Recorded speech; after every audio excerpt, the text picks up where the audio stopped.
Loin des dernières techniques de développement personnel, il existe une solution simple et non sexy pour en finir avec la lutte intérieure et vivre une vie remplie de kiff. Et cette solution, c'est jouer ta note. C'est-à-dire être qui tu as réellement envie d'être et faire ce que tu as réellement envie de faire de ta vie. Quand tu réapprends à jouer ta note, automatiquement tu détruis tout un tas de blocages et reconnectes un niveau de kiff, d'énergie et de pouvoir sur ta vie radicalement différent. Mais attention, jouer ta note est simple mais pas facile. Ça demande un vrai travail pour te libérer des mécanismes inconscients qui se sont empilés comme les couches d'un oignon et qui aujourd'hui t'empêchent d'incarner l'être unique que tu es. Dans ce podcast, je te partage certaines clés qui permettent à mes clients en coaching et qui te permettront peut-être de démarrer ta transformation. Je m'appelle Charles Ariel, bienvenue dans ce nouvel épisode de Joue ta putain de note.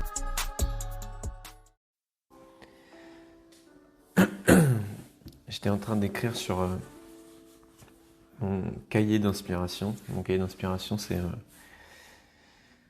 j'en ai deux, c'est deux beaux cahiers dans lesquels j'inscris dès que j'ai une citation qui m'inspire, un concept qui m'inspire. Et c'est une sorte de bibliothèque de toutes les pépites d'inspiration que je peux avoir sur le bonheur, sur la vie, sur les gens, sur la souffrance, etc. etc. Et j'étais en train d'écrire faire un petit schéma que j'avais nommé Happiness Killers, donc les tueurs de bonheur, où j'identifiais les deux pires ennemis du bonheur, selon moi. Alors je dis pas qu'il n'y en a pas d'autres, il y en a forcément plein d'autres, mais en tout cas pour moi, les deux pires tueurs de bonheur qui puissent exister. Le premier pour moi, c'est la solitude. Et pour moi, tu peux avoir la vie que tu veux, faire le job de tes rêves, être dans une belle maison, avoir plein d'argent et des conditions de vie superbes. Si tu as ce sentiment de solitude, c'est juste impossible d'être heureux. Et là, je parle bien de sentiment de solitude et je vais développer quelles peuvent être les sources. Quand je parle de solitude, ça peut venir tout simplement d'un isolement, c'est-à-dire que concrètement, je suis seul ou quasiment seul, quoi. J'ai peu de relations, d'interaction avec les gens. Peut-être que je passe beaucoup de temps à travailler, derrière un ordinateur, et puis j'ai pas ou peu d'amis, je suis pas en couple, et je ressens très peu de chaleur humaine finalement parce que je suis très peu entouré. Et comme la dépression nécessite un certain degré d'isolement, forcément quand tu es isolé, c'est très difficile d'être heureux. Donc ce sentiment de solitude, il peut provenir de ça, c'est-à-dire concrètement, je suis isolé du reste des êtres humains et du coup je peux avoir la vie que je veux, mais c'est compliqué d'être heureux. Mais cette solitude, en fait, tu peux te sentir seul tout en étant entouré. Donc elle peut provenir d'autres choses. C'est-à-dire tu peux avoir une vie sociale bien remplie, tu peux même être en couple, tu peux travailler avec des gens dans ton entreprise ou je ne sais quoi, et pour autant avoir ce sentiment de solitude. Moi, je l'ai vécu ça. C'est-à-dire d'ailleurs une longue période de ma vie où j'étais entouré, mais au fond de moi, seul. Et en fait, j'ai envie de dire, ce qui compte vraiment, c'est pas forcément est-ce qu'il y a du monde qui t'entoure, c'est est-ce que toi, à l'intérieur, tu te sens seul ou est-ce que tu te sens entouré? Et donc, j'appelle ça, moi, le manque de relations profondes.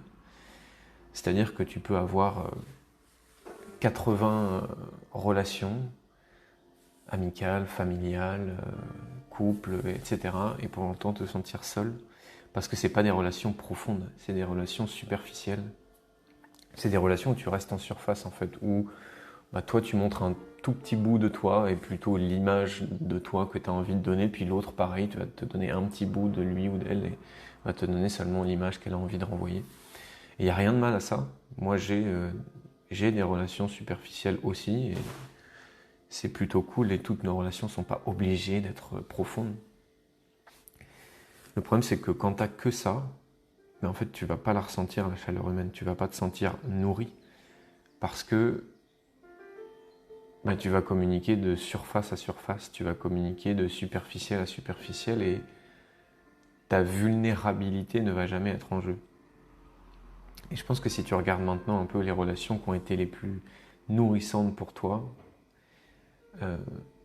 ça a certainement été des relations où à un moment donné, tu t'es mis à nu. Ou alors l'autre s'est mis à nu. Ça a été sans doute des relations où à un moment donné, tu as montré une partie de toi ou plusieurs parties de toi que tu n'avais pas montré à grand monde. Tu as osé avouer quelque chose, partager quelque chose, un ressenti, une vérité, un bout de toi qui était peut-être un peu dur à sortir parce que forcément quand tu sors ta vulnérabilité, c'est là où tu te sens le plus vulnérable justement et où tu peux avoir peur qu'on t'attaque, qu'on se serve de ça parce que c'est là où tu es le plus vulnérable à souffrir en fait. Et donc tu peux avoir des dizaines de relations superficielles et pour autant te sentir seul à l'intérieur parce que tu n'as pas de relation profonde. Mais quand tu arrives à créer avec 1, 2, 5 ou plus de personnes des relations où ok, je te sais et tu me sais,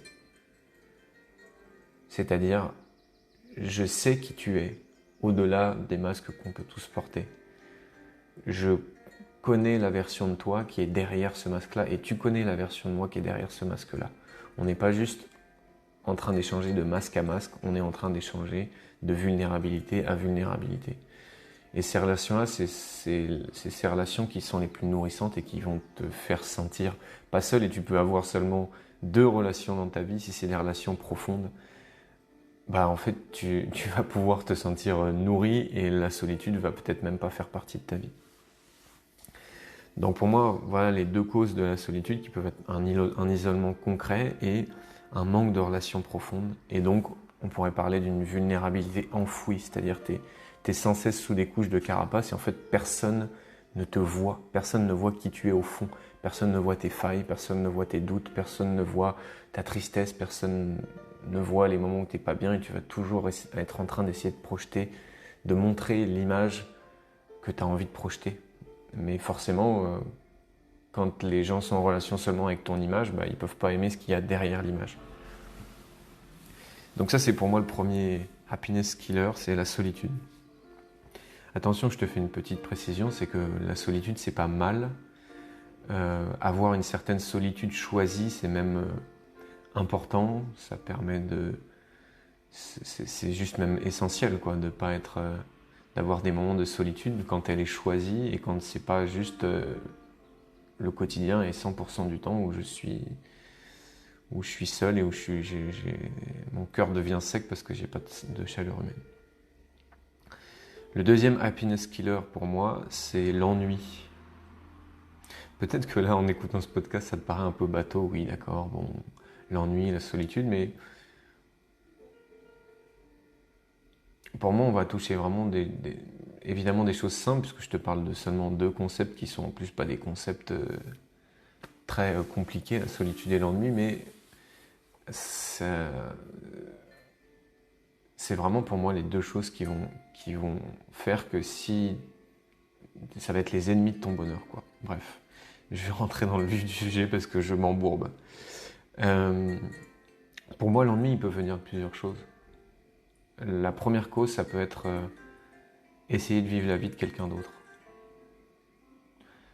C'est-à-dire qu'en fait, tu vas vivre ta vie et faire des choix qui ne sont pas forcément les tiens, avoir un job qui n'est pas forcément le job de tes rêves, avoir des relations qui ne sont pas vraiment les relations de tes rêves. Et voilà, vivre la vie que la société veut pour toi, que tes parents ont voulu pour toi, faire le type d'études qu'on t'a conseillé,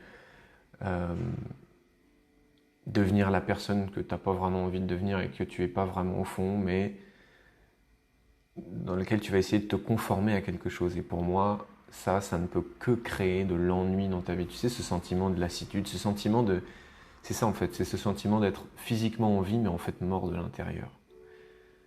Et je pense qu'on a tous vécu ce sentiment-là de « Ok, ouais, je suis en vie, je suis vivant, je suis là. » Et pour autant, en fait, c'est sec, quoi. Je me sens mort à l'intérieur, c'est fade, c'est... Voilà. Moi, j'aime bien l'image de... C'est comme si tu Tu manges du riz tous les jours, mais du riz sans sauce, quoi. Pas de sel, pas de poivre, pas de crème, pas de sauce tomate, pas de rien. Du riz sans sauce. Donc ouais, ça te permet d'être en vie, ça te nourrit, ça t'apporte des nutriments, mais ça manque de goût, quoi. Donc vive la vie de quelqu'un d'autre. Dedans, je mets aussi l'absence de prise de risque.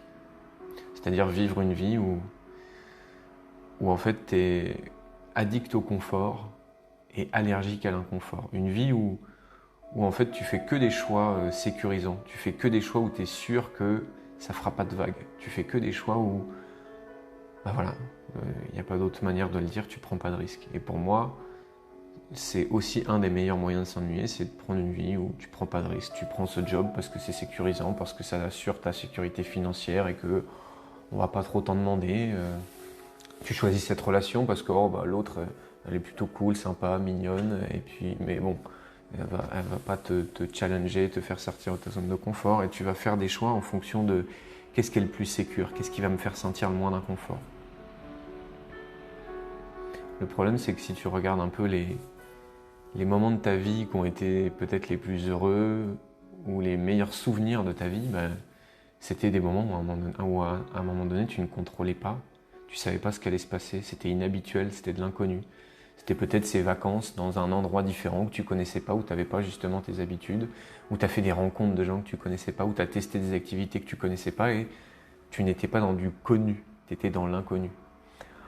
Et forcément, quand tu passes ta vie à essayer de supprimer l'inconnu ou l'inhabituel, ça devient fade, ça devient sans goût et c'est là que l'ennui s'installe.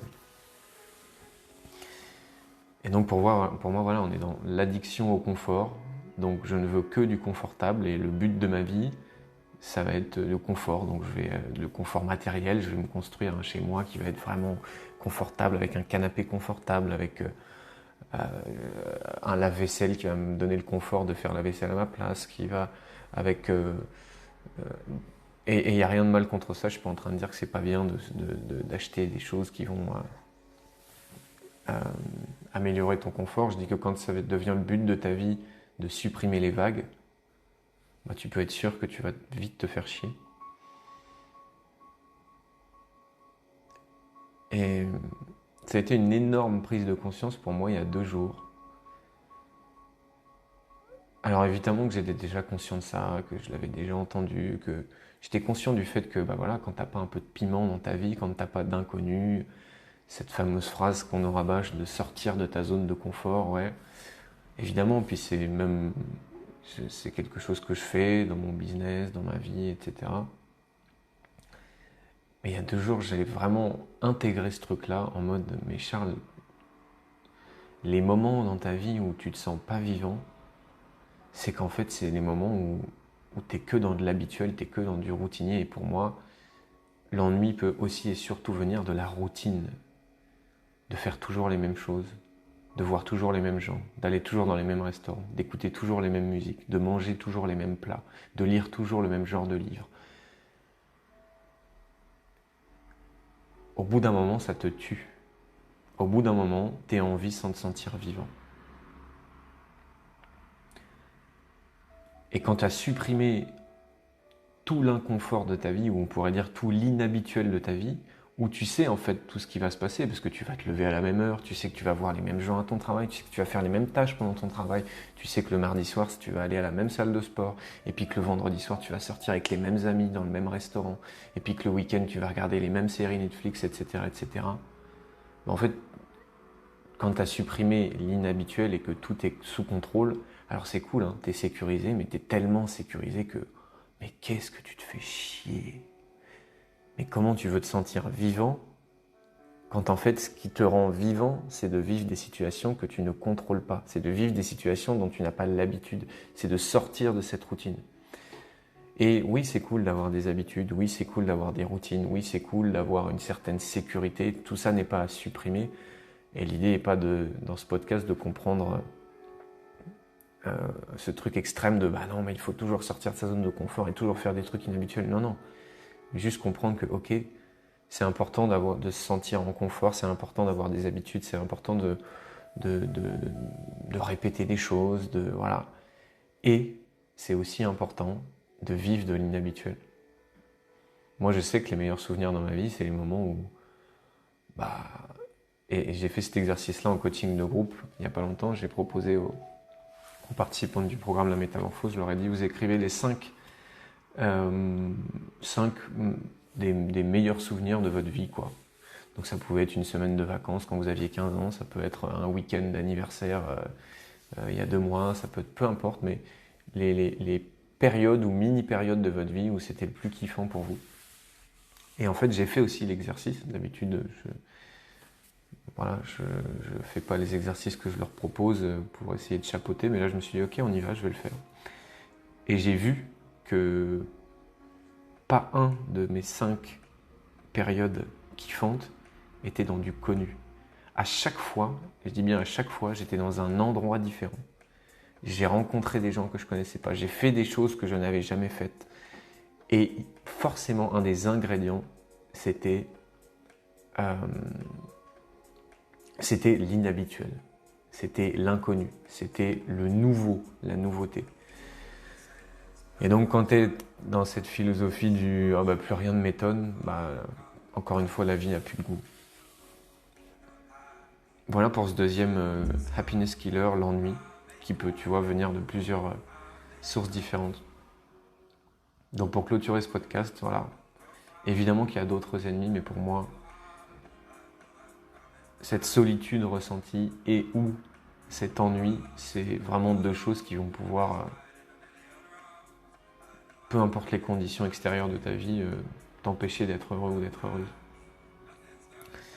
Je serais curieux de voir si tu t'es reconnu dans ce dont j'ai parlé dans ce podcast, et si oui, à quel moment tu t'es reconnu dans la solitude, dans l'ennui, et si oui, tu peux mettre ça en commentaire si jamais tu écoutes ce podcast sur Facebook. Dans le cas où tu voudrais aller plus en profondeur, j'ai décidé de mettre à disposition gratuitement ma dernière conférence qui s'appelle les 5 étapes pour réapprendre à jouer ta putain de note.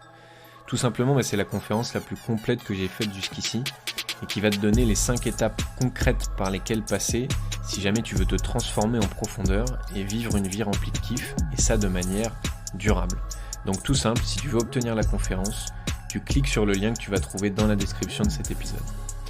D'ici là, je te souhaite de jouer ta putain de note.